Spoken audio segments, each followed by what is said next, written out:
One of the extraordinary things about Israel is that organizations like IRAC exist there, the Israel Religious Action Center. I first became aware of the amazing work of IRAC before I moved to Israel to start rabbinical school. It was 1990, and I was visiting with my teacher and mentor, Rabbi Aryeh Azriel. And one of his best friends from growing up was Rabbi Uri Regev, who was not just a rabbi, but also an attorney, and he was the director at that time of the Israel Religious Action Center. And I got to learn a little bit about the work that they do. And over the years, I've been a tremendous fan of the work of IRAC and also a supporter, both in terms of advocacy and also as a contributor monetarily. And over the last few years, I've had the great honor of getting to know IRAC's current director, Orly Erez-Likhovski, who's joining us here this evening. It's not her first time on our Bima. I've also had the honor of interviewing her on my podcast a couple of times, and on my one of my last trips to Israel since October 7th, I got to spend some time with Orly in Jerusalem, and I'm just a huge, huge fan of the work that they do. Orly is an attorney, and she has been with IRAC since 2004. She was the director of the legal department from 2014 to 2021 when she became the executive director. And not only is she a member of the Israel Bar, but also New York State. Is that still current, up to date, in case we have any legal problems in New York? We can reach out to you, Orly. She's a graduate of Tel Aviv University and also did her master's degree at Columbia University in New York. And some of the cases that she's argued in front of the Supreme Court in Israel have been very, very significant for the reform movement, but also for values that the reform movement really cares about. So not only did she sue the state of Israel, arguing that non-Orthodox rabbis should be eligible for state-funded salaries because there's no separation of synagogue and state in Israel, and you won, and there have been many attempts to try to undo what you did, but you did it, so thank you. Orly has also brought a class action suit against the government regarding the exclusion of women, which you won, and there have been attempts to try to undo that, but it hasn't happened yet, and God willing, it will not happen.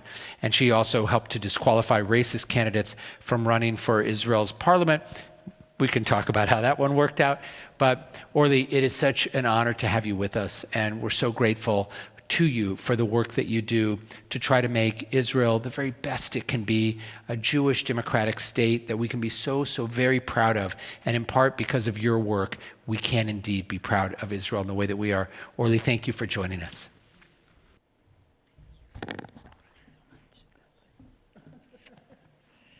Hi everyone, Shabbat Shalom. It's so great to be here with you this evening. So this week's Torah portion includes the puzzling term Am Sgula, God's treasured or chosen people. And I quote, "And God has affirmed this day that you are, as promised, God's treasured people who shall observe all the divine commandments, and that God will set you in fame and renown and glory high above all the nations that God has made, and that you shall be, as promised, a holy people to your God." What does this term mean? Well, some might interpret the term Am Sgula, chosen people, as implying superiority over other nations. I believe this term refers to a special responsibility that lies upon us. The 16th century Italian commentator Sfono writes that this term signifies the duty of the Jewish people to teach the meaning of life to other people. The 20th century Reform Rabbi Leo Beck echoed this sentiment, stating that the Jews' election as God's chosen people was contingent upon their willingness to do good in this world. This means that we as Jews have a special responsibility to strive for tikkun olam, to repair the world. This is what we at the Israel Religious Action Center have been doing since 1987, working for tikkun olam, raising a liberal Jewish voice against injustice. We at IRAC have been fighting for many years for a more just, equal, and pluralistic Israeli society which respects the rights of all its citizens, regardless of their race, religion, or gender. Before talking about the current very challenging moment, I want to highlight some of our accomplishments that we've made over the years. Our fight for equality to the liberal streams in Israel, as Rabbi Yoshi has mentioned, brought about the beginning of the dismantling of the Orthodox monopoly. demonstrating that there is more than one way to be Jewish in the Jewish state. Thanks to our legal struggle, Reform conversions are now recognized. Some of our congregations and rabbis now receive public funding. We are still fighting for an equal and respectable place for all Jews at the Western Wall. Our struggle against exclusion of women and gender segregation in the public sphere has yielded significant results. Bus drivers can no longer send women to the back of the bus. Flight attendants cannot ask women to change seats due to requests of ultra-Orthodox passengers that refuse to sit next to them. And burial societies can no longer prevent women from eulogizing their loved ones or force gender segregation on the grieving family. Our campaign against the silencing of women's voices achieved a landmark victory when an ultra-Orthodox radio station that did not allow women to be heard on air was ordered to change its policy and to pay 1 million shekels in damages. We also unequivocally declare that racism is not our Judaism. Our persistent legal efforts in our fight against racism have yielded significant results. Orthodox leaders and rabbis who incite to racism now face criminal and disciplinary charges. We convinced the Supreme Court to disqualify several extreme racist candidates from running for Israel's parliament, not all of them, but most of them. Our Racism Crisis Center offers free legal aid to those who experienced racism, and we successfully contested a taxi app service like Uber that offered a cab service with Jewish cab drivers only. As a result of our suit, this service ceased to exist, and the company is going to compensate 2,000 Palestinian cab drivers. We are committed to advocating for equality for the LGBTQ community. We achieved a significant victory by convincing the Supreme Court to abolish the discrimination that was implemented toward gay couples that were not allowed to adopt babies in Israel until recently. We also have a legal aid center for new immigrants that provides essential assistance to hundreds of new immigrants each year.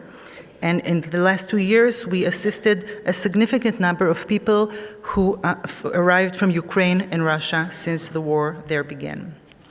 As a human rights lawyer, I am used to struggles in the courts, in the Israeli parliament, and in the streets.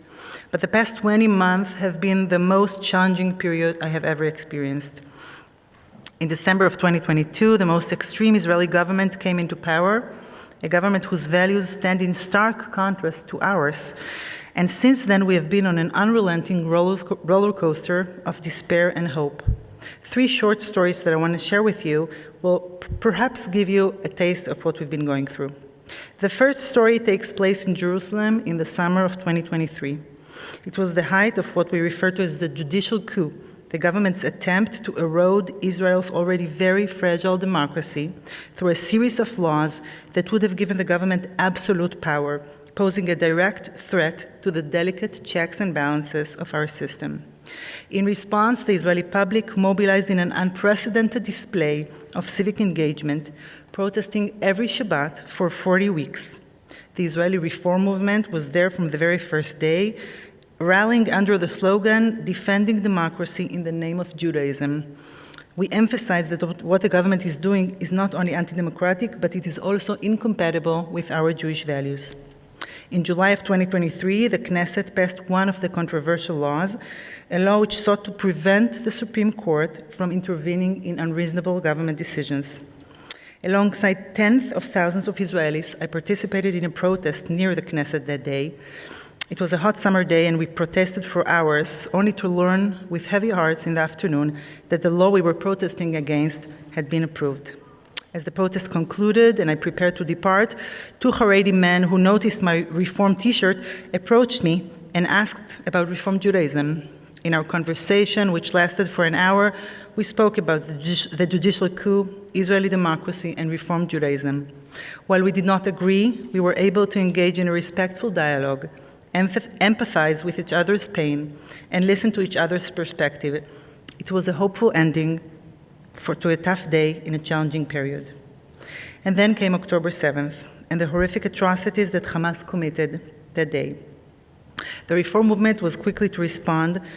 Our humanitarian relief fund, Keren Bechavod, mobilized dozens of volunteers and distributed essential supplies to soldiers and displaced families. Our rabbis provided pastoral care, offering comfort and solace to so many who were in need. From the outset, we stood firmly with the families of the hostages, emphasizing that there is no greater commandment than the redemption of captives. This is when the second story takes place, in Tel Aviv in October of 2023. A few weeks after October 7th, we began holding Havdalah ceremonies every Shabbat in Tel Aviv and Jerusalem, calling for the release of the hostages. One of the early ceremonies took place on Kaplan Street in the middle of Tel Aviv. It was a deeply moving experience where we sang a few songs, including Lu Yahi, Naomi Shemer's Hebrew adaptation of the Beatles' Let It Be. At the precise moment when we sang the lyric, "What is that sound I hear? A shofar call and beating drums," a siren blared.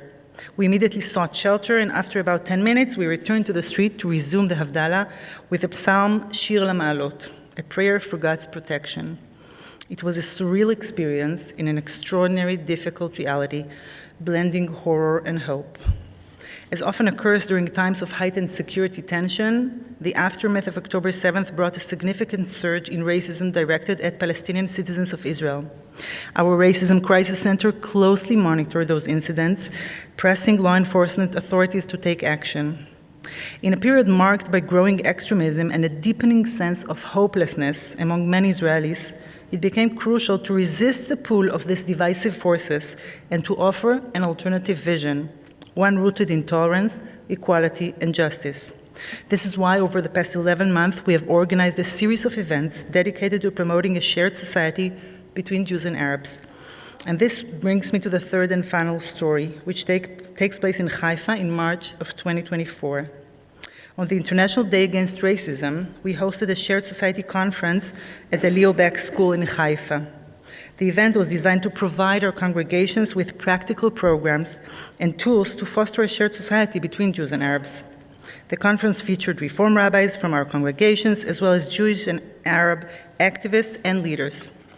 But the most moving moment came when 4 young students, 2 Jews and 2 Arabs, 2 boys and 2 girls, performed the song "There Must Be Another Way," originally sung by a Jewish and Israeli Arab duo at the 2009 Eurovision Song Contest.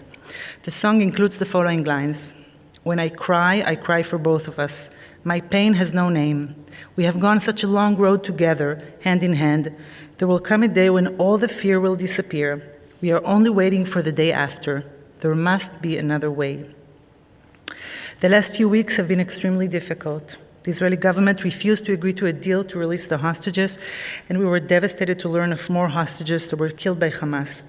Following the murder of 6 hostages in the beginning of September, the Israeli public flooded the streets in numbers we have not seen since the war began, protesting the abandonment of the hostages by the government and demanding to bring them back home as the #1 priority. We are still in the midst of a profound crisis. As of today, 101 hostages are still held by Hamas in Gaza.